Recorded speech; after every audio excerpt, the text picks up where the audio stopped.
On est en direct, Monsieur le Président du CENSA, Joseph Olengankoy. Vous venez d'échanger avec le Président de la République dans le cadre de ces concertations. Est-ce que l'on peut savoir de quoi vous avez parlé? Vous êtes de la presse. Vous devez faire vos recherches pour connaître de quoi on a parlé. Vous connaissez la situation du pays. Alors, le chef de l'État, conformément au pouvoir qui lui a été conféré par la Constitution, notamment dans son article 69, a souhaité, il nous a fait le bilan de l'état de lieu de la République. Et il a demandé aussi ce que nous pouvons conseiller. Ça, nous devons le rendre un grand hommage.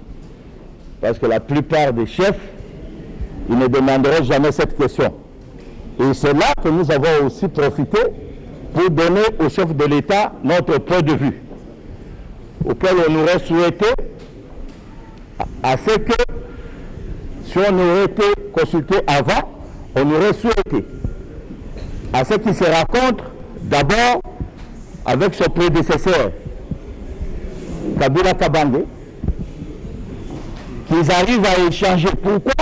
Pour la simple raison que ce système politique que le chef de l'État lui-même l'a reconnu lors de son discours devant les deux chambres de Parlement réunies, qui était son premier discours, que nous sommes dans un apprentissage de la démocratie et que c'est la première fois que nous avons ce système dans notre pays.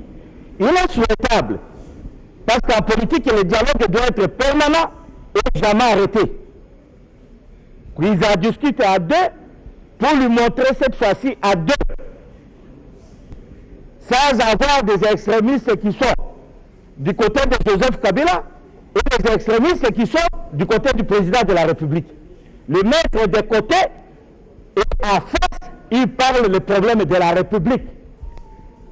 À notre niveau, c'est par là que le chef de l'État essaiera de trouver des solutions et ensuite engendrer vers les institutions, le Parlement et le Sénat et ainsi de suite.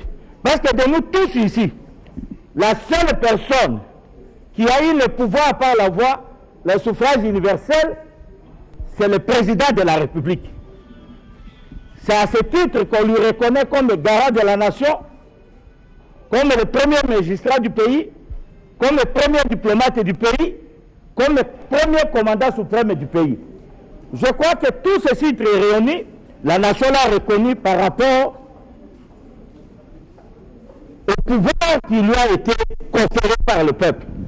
Nous, notre rôle ici n'est pas de venir pour faire et dire le mensonge à celui qui a le destin du pays entre ses mains.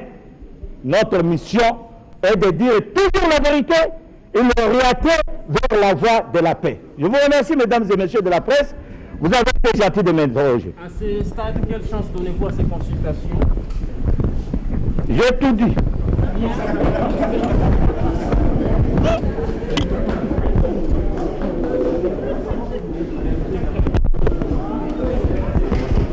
Mesdames et messieurs, vous avez suivi le président du CENSA qui vient donc de donner le contenu de ces échanges avec le président de la République, avec la délégation qu'il conduit.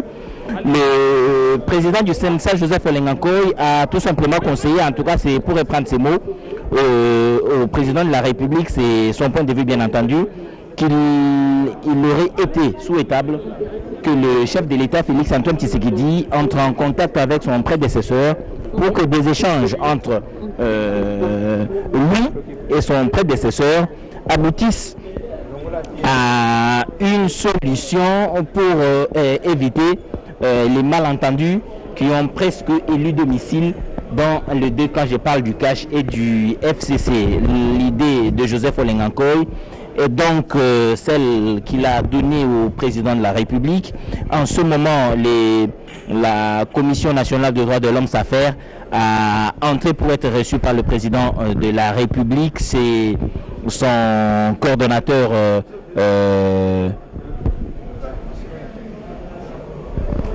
Monsieur Mouchikonke, qui conduit justement la délégation de cette coordination